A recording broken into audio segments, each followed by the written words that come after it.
얼마 전 미국 시애틀에 사는 저의 장녀에게서 전화가 왔습니다.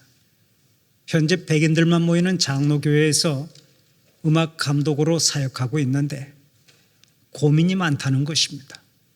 그 고민이 뭐냐고 물었더니 그 교회의 여자 부목사가 부임했는데 그 목사가 자기 집무실 복도에 동성애를 지지하는 대자보를 크게 써붙여놓고 설교 시간에도 동성애를 지지하는 설교를 자주 한다는 얘기입니다. 그래서 제가 물었습니다. 아니, 그 부목사가 그렇게 대자보를 붙이고 동성애를 지지하는 설교를 하면 담임 목사나 당회에서 제지를 하지 않니? 아빠, 미국에서는 절대 그렇게 할 수가 없어요. 만약 비난을 하거나 제지를 하면 즉각 고소를 당하고 큰 낭패를 봐요. 그리고 그런 성향의 목사인 것을 알고도 교회 운영위원회에서 그 사람을 부목사로 청빙한 거예요. 그래, 그러면 담임 목사님과 깊은 대화를 나눠보고 너의 진로를 결정해봐라. 아빠도 계속 기도할게. 그 후 딸은 기도하다가 교회 운영위원회에 편지를 보냈습니다. 지금 미국에서 동성애가 만연하고 대부분의 주에서 동성애와 동성결혼을 인정하는 것을 잘 알고 있습니다. 그러나 저처럼 그들 견해에 찬성하지 않는 교인들이 꽤 많습니다. 따라서 너무 한쪽으로 치우친 설교를 하는 것은 잘못이라고 생각합니다. 특히 동성애를 지지하는 대자보를 붙여놓고 사역하는 것은 우리의 자녀들에게 심히 좋지 않은 영향을 준다고 생각합니다. 이 점을 잘 참고해 주시기를 바랍니다. 이런 편지를 보냈는데 저의 딸이 직접적으로 동성애를 반대하는 말을 하거나 성전환 수술은 안 된다 하고 강하게 말하지 못했던 이유가 있다고 하더라고요. 자기 교회 교인들의 20%를 이미 가족 중에 게이나 레즈비언이나 성전환자를 한두 명씩 다 가지고 있기 때문에 그렇다는 거예요. 그래서 점잖게 편지를 써서 보냈는데 얼마 후에 그 부목사가 교회를 사임하고 다른 교회로 떠났다는 이야기를 들었습니다. 현재 미국 사회는 동성애 문제나 성적 취향의 문제가 얼마나 심각한지 모릅니다. 지금도 시애틀에 가보면 시내 한복판에 동성애를 상징하는 무지개 로고가 사방팔방에 걸려 있습니다. 그만큼 많은 사람들이 동성애를 지지하고 찬양한다는 것입니다. 이것이 오늘날 미국 사회의 현실입니다. 그런데 언제부턴가 우리나라에도 동성애 바람이 불고 있습니다. 이제는 동성애에 대한 국민적 정서가 점점 이해하고 수용하는 분위기 쪽으로 가고 있습니다. 특히 젊은 세대는 이렇게 말하는 사람들도 있습니다. 자기들이 하고 싶어하는 것을 왜 막냐? 그들을 이해하고 수용하자. 또 영화나 드라마에서도 은근히 동성애를 미화시키고 부추기는 경향이 상당히 많아졌습니다. 이러한 바람을 타고 우리나라에서도 동성애를 하는 사람들이 많아졌고 해마다 퀴어 축제를 벌이면서 자기들의 삶을 정당화하려고 기를 쓰고 있습니다. 얼마 전에도 대한민국의 심장부인 서울시 광장에서 퀴어 축제를 하려고 했는데 반대하는 사람들이 많으니까 시청 인근에 가서 기어이 퀴어 축제를 벌였죠. 우리에게는 조금 생소한 퀴어 축제의 퀴어라고 하는 말은 이상한, 괴상한, 기묘한 등을 뜻하는 단어로서 동성애자들을 비하하고 모욕을 줄 때 쓰던 말입니다. 하지만 동성애자 인권운동이 확산되고 여러 모양으로 동성애자들이 지원을 받자 동성애자들이 오히려 이 말을 당당한 단어로 바꾸어 사용하기 시작했습니다. 그래, 나 이상하다, 나 괴상하다, 그러니까 어쩌란 말이냐. 동성애자들이 이런 식으로 퀴어라고 하는 말을 차용하면서 현재는 퀴어가 동성애자나 양성애자, 성전환자 등 성적 소수자들을 포괄하는 말로 사용되고 있습니다. 이 성적 소수자들의 목소리가 커지면서 이들의 주장에 동조하는 사람들이 늘어가고 있고 소위 지식층까지도 인권이라고 하는 차원에서 이들을 인정해야 한다고 목소리를 높이고 있습니다. 그러나 이것이 얼마나 잘못된 현상입니까? 우리가 한 생을 살면서 서로의 차이점을 인정하고 수용하는 것은 아주 중요한 일입니다. 하지만 동성애나 동성결혼은 모든 인류의 행복을 위해서 절대로 용납해서는 안 되는 것입니다. 하나님께서는 이 세상을 창조하신 후에 이렇게 말씀하셨습니다. 참으로 좋구나, 참으로 좋구나. 그런데 아담이 혼자서 독차하는 것을 보시고서 하나님께서는 이렇게 말씀하셨습니다. 아담이 혼자 사는 것은 참으로 좋지 않구나. 결국 하나님께서는 인류 최초의 여자 하와를 지으시고 아담과 짝지어 주셨습니다. 하나님께서 친히 가정을 제정하시고 부부가 행복을 노래하며 살도록 복을 주신 것입니다. 그래서 지금도 인류의 중심은 가정입니다. 모든 인간은 가정에서 태어나고 가정에서 안식을 누리고 가정 중심의 생활을 하다가 마지막에도 가정에서 막을 내립니다. 그런 의미에서 가정보다 더 귀한 것이 없습니다. 그런데 이 신성하고 복된 가정을 깨는 것이 동성애고 동성결혼입니다. 성경은 동성애가 죄의 결과라고 말씀하고 있고 성적 타락의 대표적인 모습이라고 지적하고 있죠. 또 동성애는 생육하고 번성하여 땅에 충만하라 하고 말씀하시는 하나님의 명령에 정면으로 도전하는 것입니다. 탈동성애자들의 증언에 의하면 동성애의 선택으로 인해 양심의 가책 속에서 말할 수 없는 정신적인 고통을 겪었다고 말하고 고귀한 청춘을 상실하게 되었다고 고백을 합니다. 그뿐 아닙니다. 동성애는 에이즈나 B형 간염이나 임질이나 매독이나 항문 성병 등 건강을 위협하는 치명적인 질병을 가져다 줍니다. 여기에다 가정 불화와 가정 파괴로 인해 사랑하는 가족들에게 엄청난 상처를 주는 것입니다.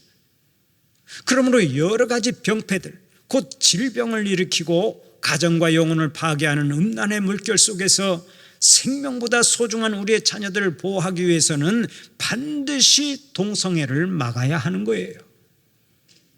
인권 차원에서 동성애를 인정해달라고 요구하는 사람들도 당신은 당신의 가정에서 남자 며느리와 여자 사위를 맞이할 준비가 되어 있습니까? 하고 물어보면 하나같이 고개를 흔듭니다. 다른 사람은 몰라도 우리는 안 됩니다. 이렇게 주장을 합니다. 그럼에도 불구하고 독소조항이 들어있는 포괄적 차별금지 법안을 통과시키려고 합니다. 이 법안이 통과되면 동성애는 죄악이다 하고 말하는 사람은 다 독소조항에 걸립니다. 이단을 가리켜 이단이라고 말해도 소수의 약자를 차별했다고 해서 다 법을 위반하는 사람이 되고 맙니다. 그런데도 뭘 모르니까 포괄적 차별금지 법안을 통과시키려고 하는 일에 동조하고 있는 것입니다. 잊지 마십시오. 오늘의 포괄적 차별금지 법안은 그 자체가 사탄의 역사입니다. 그 배후에는 교회를 무너뜨리고 가정을 파괴시키려고 하는 사탄의 역사가 숨어 있는 거예요. 동성애가 만연하게 되면 우리의 가정과 학교와 군대와 직장이 다 무너지고 맙니다. 거룩한 믿음의 공동체인 교회마저도 무너지게 되어 있습니다. 그뿐 아닙니다. 우리는 하나님께서 예비하신 복을 발로 차버리고 한 생을 불행하게 살아가야 하는 것입니다. 우리가 아는 대로 현재 미국 대부분의 주에서는 동성결혼을 허용하고 있습니다. 워싱턴주는 동성 커플 배우자의 권익을 법적으로 인정해주고 있습니다. 미국 외에도 벨기에나 네덜란드나 캐나다나 스페인에서는 동성결혼이 합법화되어 있습니다. 이로 인해 서구교회는 지금도 동성애자 용인 문제로 큰 갈등을 겪고 있죠. 얼마 전에 제가 뉴스를 봤는데 영국의 한 목사님이 거리에서 이렇게 외쳤습니다. 여러분, 동성애는 죄악입니다. 성경이 금하고 있습니다. 그러자 즉각 경찰 2명이 쫓아와서 그 목사님을 체포해버렸습니다. 목사님이 왜 나를 잡아가느냐 하고 항의를 하니까 경찰이 다른 사람의 인권을 침해하고 동성애하는 사람들에게 깊은 상처를 주었기 때문입니다 하고서 끌고 가더라고요. 이것이 소위 말하는 신사의 나라 영국의 현실입니다. 그런데 오늘날 우리가 살고 있는 대한민국에서도 동성애자가 점점 늘어가고 있고 교회 안에까지 이 바람이 들어와서 교회 안팎으로 큰 갈등이 생기고 있는 것입니다. 그러면 성경은 동성애에 대해서 어떻게 말씀하고 있습니까? 먼저 레위기 18장 22절을 보면 이렇게 말씀합니다. 너는 여자와 동침함 같이 남자와 동침하지 말라. 이는 가증한 일이니라. 또 레위기 20장 13절에서도 이렇게 말씀합니다. 누구든지 여인과 동침하듯 남자와 동침하면 둘 다 가증한 일을 행함인즉 반드시 죽일지니 자기의 피가 자기에게로 돌아가리라. 성경은 동성 간의 성적 관계를 금지하고 이 금지령을 범한 사람은 죽이라고 명령하고 있습니다. 그런가 하면 고린도전서 6장 9절을 통해서도 남색, 즉 남성끼리 동성애를 하는 사람은 음행이나 우상숭배나 간음이나 도적질 등등을 행하는 죄인들처럼 하나님의 나라를 유업으로 받을 수 없다고 말씀하고 있습니다. 그리고 오늘의 본문 로마서 1장 26절 27절을 보면 동성애가 하나님을 떠난 죄인들이 부끄러운 욕망을 추구하는 죄악의 한 형태로 묘사되어 있습니다. 남녀가 사랑하고 성적 관계를 맺는 것은 복이고 순리지만 부도덕한 욕망에 빠져서 하나님의 질서를 거슬러 여자와 여자가 관계를 맺고 남자가 남자와 관계를 맺는 것은 부끄러운 짓이라고 성경은 말씀합니다. 이 외에도 동성애에 대해 언급한 구절들이 더 있지만 지금까지의 네 구절을 살펴보는 것만으로도 하나님께서 동성애를 얼마나 큰 죄악으로 여기시는지를 충분히 알 수 있는 것입니다. 잊지 마십시오. 동성애는 하나님의 창조 질서를 거역하는 행위입니다. 우리가 아는 대로 하나님은 남자와 여자를 창조하시고 결혼의 틀 안에서 남녀가 결합하여 부부가 되도록 복을 주셨습니다. 남자와 여자가 서로 사랑하고 행복을 노래하도록 은혜를 베풀어 주셨습니다. 하나님이 정하신 성의 정체성은 서로 다른 이성에게서 성적 매력을 느끼는 데 있다는 얘기입니다. 그러므로 남자가 여자를 보고 매력을 느끼고 가슴이 설렌다면 그것이 정상이고 복입니다. 여자가 남자를 보고 매력을 느끼고 가슴이 뛴다면 그것이 정상이고 복인 줄 믿으시기 바랍니다. 저도 결혼하기 전에 제 아내를 보고 얼마나 가슴이 뛰었는지 모릅니다. 마치 구름 위를 뛰어다니는 것처럼 황홀했고 밤마다 잠을 이룰 수가 없었습니다. 한 번 보고 두 번 보고 자꾸만 보고 싶네라는 노래가 제 18번 노래였습니다. 밤이고 낮이고 기회만 있다 하면 현옥 씨에게 달려갔습니다. 현옥 씨는 제 아내입니다. 여러분, 이것이 정상 아닙니까? 남자든 여자든 사랑하는 이성 앞에서 당연히 이런 느낌을 가져야 정상인 것입니다.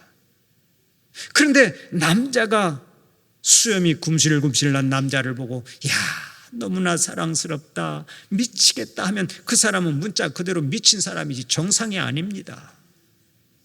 여자가 똑같이 생긴 여자를 보고서 야, 너무나 사랑스럽다, 결혼해서 살고 싶다 하고 말한다면 그 사람은 미친 사람이지 절대로 정상이 아니라고요. 제 말이 맞으면 고개라도 한번 끄덕여 보세요. 그런데 지금 세상은 이런 미친 사람들이 점점 많아지고 있습니다. 동성애는 인간이 타락한 문화 속에서 부도덕한 쾌락을 위해 잘못된 길로 가는 것입니다. 하나님은 태초부터 인간을 남자와 여자로 구별하여 창조하셨습니다. 둘이서 사랑하고 둘이서 하나 되어 행복을 노래하라고 그렇게 창조하신 것입니다. 만약 동성끼리도 사랑이 가능하고 행복한 가정을 이룰 수 있다면 굳이 서로 다른 이성을 창조할 필요가 있었겠습니까? 하나님의 창조 섭리를 무시하는 것은 그것 자체가 죄악인 것을 알아야 합니다. 물론 우리 가운데 동성애를 옹호하는 사람들은 성적 취향의 문제를 제기하기도 합니다. 이들은 동성애자들이 동성애 취향을 타고났기 때문에 본인도 어쩔 수 없는 것 아니냐고 말합니다. 그러나 이런 얘기는 아주 잘못된 이론입니다. 흔히 동성애 본능은 태어날 때부터 동성애를 하도록 하는 DNA를 갖고 태어났기 때문이라고 말하지만 이것이 사실은 잘못된 정보라고요. 1993년에 미국의 해머 연구팀은 동성애자들의 염색체를 분석했습니다. 그리고서 그 유전자 중 다형질 유전자인 XQ28이 동성애의 본능과 욕구를 일으킨다고 발표를 했습니다. 물론 해머 역시 동성애자였습니다. 그가 이끄는 연구팀이 그런 결과를 발표하자 그 연구 결과에 대해서 동성애자들이 얼마나 열을 내며 떠들어댔는지 모릅니다. 맞다고. 그 결과 동성애는 유전자 때문이며 본인의 의지나 감정에 관계없이 운명적으로 동성애를 할 수밖에 없다는 인식을 사람들에게 널리 심어준 것입니다. 그러나 1999년에 캐나다의 라이스 박사 연구팀은 해머보다 더 많은 동성애자들을 대상으로 연구를 하고 분석을 했습니다. XQ28 염색체 안에 존재하는 유전자들을 더 광범위하게 더 구체적으로 분석을 했는데 그 결과 해머 박사가 연구한 결과는 완전히 잘못되었다고 하는 것이 드러나고 말았습니다. 그래서 라이스 박사 연구팀은 XQ28이 동성애와 전혀 관련이 없다 하고 결론을 내렸습니다. 그뿐 아닙니다. 2005년도에는 해머 박사를 포함한 더 많은 연구팀이 연구를 했는데 수많은 동성애자의 가계를 대상으로 조사한 결과 동성애와 유전자와는 아무런 상관관계가 없는 것으로 밝혀놓았습니다. 그러므로 더 이상 동성애를 선천적이고 유전적이라고 주장하면 안 됩니다. 그것은 잘못된 영리 현상이고 동성애는 얼마든지 치유될 수 있다는 사실을 알아야 하는 것입니다. 오늘날 우리가 사는 세상에는 다수의 동성애자들과 양성애자들이 있습니다. 그러나 그들은 타고난 성적 성향보다는 성장 과정 속에서 환경과 문화의 영향을 받아 일탈된 성적 관계에 빠져 동성애자와 양성애자가 된 것으로 보아야 하는 거예요. 동성애가 타고난 것이 아니라는 말씀입니다. 그러므로 우리는 절대 동성애를 인정해서는 안 됩니다. 동성결혼을 합법화하는 것도 동의해서는 안 됩니다. 동성 커플의 결혼주례 역시 안 됩니다. 동성애자의 성직 임명 역시 안 되는 것입니다. 물론 동성애자들도 잃어버린 양이라고 생각하며 하나님의 은혜와 성령의 능력 안에서 다시 회복하도록 돕고 인도해야 하는 것은 필요하겠죠. 그런 차원에서 우리는 동성애자들에게도 마음의 문을 열어야 합니다. 그들 중에도 잃어버린 하나님의 자녀들이 있기 때문에 그렇습니다. 그러나 동성애나 동성결혼의 합법화는 절대 반대해야 합니다. 용납해서는 안 됩니다. 하나님께서 주시는 복을 복으로 받고 자녀들이 건강하고 행복하게 살아가도록 하기 위해서도 동성애의 흐름을 철저하게 막아야 하는 것입니다. 그런데 최근에 대법원에서 동성애자를 피보험 대상자로 포함시키는 판결을 내리면서 동성결합의 판도라 상자를 열고 말았습니다. 이는 남성과 여성으로 이루어진 관계만을 부부로 인정하는 대한민국의 법을 우리나라 최고의 사법기관인 대법원이 스스로 무너뜨린 것입니다. 이것이 오늘 대한민국의 현실인데 우리 한국교회는 이러한 시도를 절대 방관하거나 용인하면 안 되겠습니다. 모든 교회가 함께 연합하고 뭉쳐서 막아내야 합니다. 교회가 한 목소리를 내지 못하면 우리는 이 죄악의 흐름을 막아낼 수가 없습니다. 그래서 우리 한국교회가 다음 주 10월 27일 오후 2시에 광화문 일대에서 악법 저지를 위한 한국교회 200만 연합예배 및 큰 기도회를 개최하지 않습니까? 이미 우리가 독소조항이 포함되어 있는 차별금지법을 반대하는 서명을 하고 그동안 많은 노력을 했습니다마는 다시 한번 우리가 마음을 모고 기도해야 할 시점에 이르렀습니다.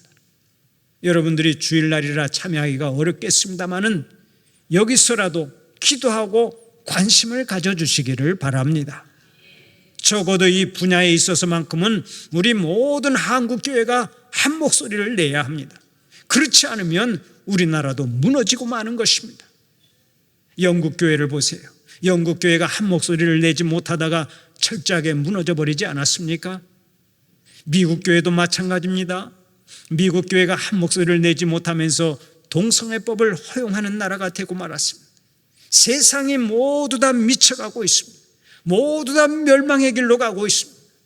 그래서 미국 코넬 대학의 앨런 볼룸 교수는 미국 정신의 종말이라고 하는 책을 통해 이렇게 주장하고 있습니다. 미국을 오늘의 위기로 몰고 간 것은 미국이 가치 파괴, 도덕 파괴를 방관했기 때문이다. 기독교 정신으로 세워진 미국이 가치 파괴와 도덕 파괴를 방관하고 살았기 때문에 오늘의 이런 열매를 거두게 됐다는 말씀입니다. 다시 말하면 가족을 소중하게 여기는 삶, 기독교의 가르침을 따라 사는 높은 도덕적 삶의 가치를 포기했기 때문이라는 것입니다. 그러므로 한국교회도 영적으로 깨어 있어야 합니다. 교회가 죽기 살기로 동성애의 법을 막고 반대해야 합니다. 그렇다고 해서 우리가 동성애자들을 증오하고 저주하자는 말이 아닙니다. 우리는 그 사람들을 여전히 사랑으로 껴안고 선교의 대상으로 삼아야 합니다. 그들이 교회에 오면 얼마든지 품어주고 그들의 영혼을 섬길 수 있어야 합니다. 그러나 동성애 자체는 반대하고 배격을 해야 합니다. 사상전에서도 반드시 이겨야 하고 동성애와 소수차별금지법의 독소조항을 반대해야 합니다. 왜 그렇습니까? 첫째로 동성애는 하나님께서 금하시기 때문입니다. 하나님께서 금하신다고요. 오늘의 본문 로마서 1장 27절을 보면 이렇게 말씀하죠. 그와 같이 남자들도 순리대로 여자 쓰기를 버리고 서로 향하여 음욕이 불릴 듯하며 남자가 남자와 더불어 부끄러운 일을 행하여 그들의 그릇 때문에 상당한 보응을 그들 자신이 받았느니라. 뭐라고 말씀합니까? 동성애를 죄라고 말씀하지 않습니까? 본문뿐만이 아닙니다. 성경 여러 곳에서 동성애는 하나님이 보시기에 참으로 가증한 것이라고 말씀하고 있습니다. 하나님의 창조 질서에 어긋나고 창조의 순리에 어긋나기 때문입니다. 사도 바울은 동성애에 빠진 사람은 어떤 경우라도 하나님의 나라를 유업으로 받지 못한다고 말씀하고 있습니다.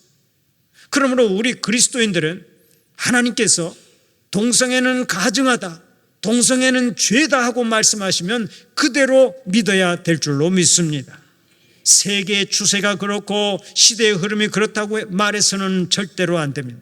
우리는 성경이 금지하고 반대하니까 우리도 동성애를 금지하고 동성애를 반대하는 것이라고요.